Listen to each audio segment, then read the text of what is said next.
عمران خان صاحب نے یہ بھی موقع دیا ہے کہ بھائی ٹیبل پر تو چیزیں تو لاؤ فارم پہ. انہوں نے حشر جو ووٹروں کا کیا ہے وہ ڈبل سٹیمپنگ کی ہے, نیچے سے اوپر سے تھیلا سیل ہے, نیچے سے کھول کر گڑبڑ کر دیا. تو یہ جھوٹی حکومت ہے یار, فارم 47 والی جھوٹ پر قائم ہے. اور یہ بھی پوچھ لیجئے کہ میں یہاں آیا کیوں ہوں آپ کی مہمانداری. آپ کس سلسلے میں آئے ہیں؟ آپ سندھ اور پنجاب کو کراس کر کے جب سر پشاور آئے ہیں تو کیا وہاں پہ آپ کو ریلیف نہیں ملا؟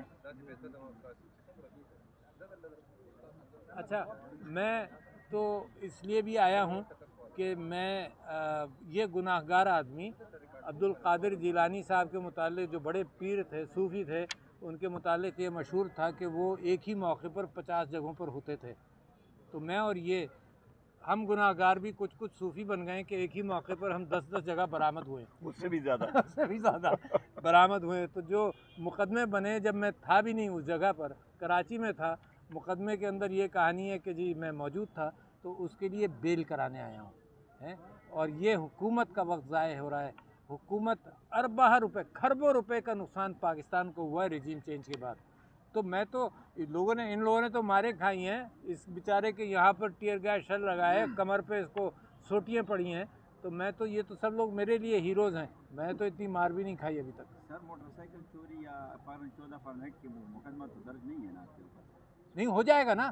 میں 2014 کا میرے اوپر ATC میں مقدمہ چلتا رہا, ابھی تک چل رہا ہے, کہ میں نے بندوقیں سپلائی کی. پولیس والوں کی گواہی ہے کہ میں نے بندوقیں سپلائی کی. تو میں اس کورٹ میں صدر ہوتے ہوئے ATC کورٹ میں, ارجمن صاحب کی کورٹ میں گیا, اور میں نے کہا جی میں اس کے اندر ایمنیٹی بھی نہیں, اپنی امیونٹی بھی نہیں کلیم کر رہا, صدر ہوں, فیصلہ کر لیں. انہوں نے فیصلہ کر دیا, پھر حکومت نے میرے ہوتے ہوئے اپیل کر دی, تو وہاں بھی میں کرمنل ہوں, ایلیج کرمنل ہوں. سر یہ بتائیے, آپ کے کارکن اس کا باقاعدہ طور پر ملٹری کورٹ میں ٹرائل کے بعد اس کو جو ہے وہ سنائی گئی ہے سزائیں. تو اس سے پہلے PTI کے بانی کے بیانات بھی ملٹری کورٹ کے حوالے سے آئے تھے جو کہ تائید میں تھے.